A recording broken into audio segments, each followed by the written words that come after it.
भारत में होने वाले शिक्षण शोध में हर साल 10% की बढ़ोतरी हो रही है, लेकिन शोध ऐसे नहीं होने चाहिए जो सिर्फ प्रकाशित होकर लाइब्रेरी में रखे जाएं। शोध के लिए समस्याएं समाज से लें और उनका निदान समाज को लौटाएं, तभी शोध का महत्व है। दुनिया भर में ऐसे शोध हो रहे हैं जो समाज के लिए हैं, लेकिन भारत के उच्च अध्ययन संस्थानों में आज भी शिक्षण शोध के लिए सामग्री लाइब्रेरी से उठाई जाती है। फील्ड में जाने का रुझान शोधार्थियों में कम है, ये कहना है IIT दिल्ली के निदेशक प्रोफेसर वी राम गोपाल राव का। वे पत्रकार समूह की ओर से आयोजित पंडित झावरमल शर्मा स्मृति व्याख्यान माला के 31वें आयोजन में मुख्य वक्ता के तौर पर बोल रहे थे। उनका कहना है कि आज देश को मल्टी डिसिप्लिनरी हायर एजुकेशन संस्थानों की जरूरत है।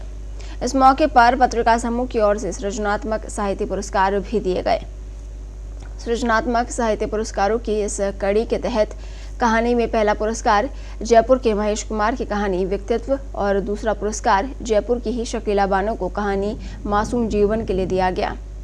वहीं कविता में पहला पुरस्कार तिरुवनंतपुरम की अनामिका अनु की कविता प्रवासी प्रिय और दूसरा पुरस्कार झाबुआ मध्य प्रदेश की मालिनी गौतम को कविता जीवन की कलाइयों पर तितली के रंग के लिए दिया गया।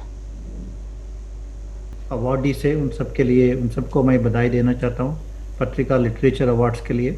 तो मैं यही बताना चाहता हूँ कि इंडियन हायर एजुकेशन अच्छा कर रहे हैं। आप सबको पता है कि IIT से IISc है, बहुत बड़े संस्थान हैं और बहुत रिसर्च भी हो रहे हैं। और यही चीज़ if every institution does that, then what all can happen in the country. So I will touch upon some of these issues. India's higher education sector is vast, is pretty huge, बहुत बड़ा है। अगर आप देखेंगे इसमें 38 crore 53 lakh people 38 crore मतलब almost US का population India का हायर एजुकेशन में पढ़ाई कर रहे हैं। तो बहुत it's a very large kind of A system. And if you look at the PhD students, हम 2 लाख PhD स्टूडेंट्स अभी अपना हायर एजुकेशनल इंस्टीट्यूशंस में पढ़ाई कर रहे, PhD कर रहे, और ये दूसरा नंबर से ये सब है। और PhD का स्ट्रेंथ देखेंगे हम, हर एक साल 10% से ज़्यादा इम्प्रूवमेंट है, 10% से ग्रोथ है।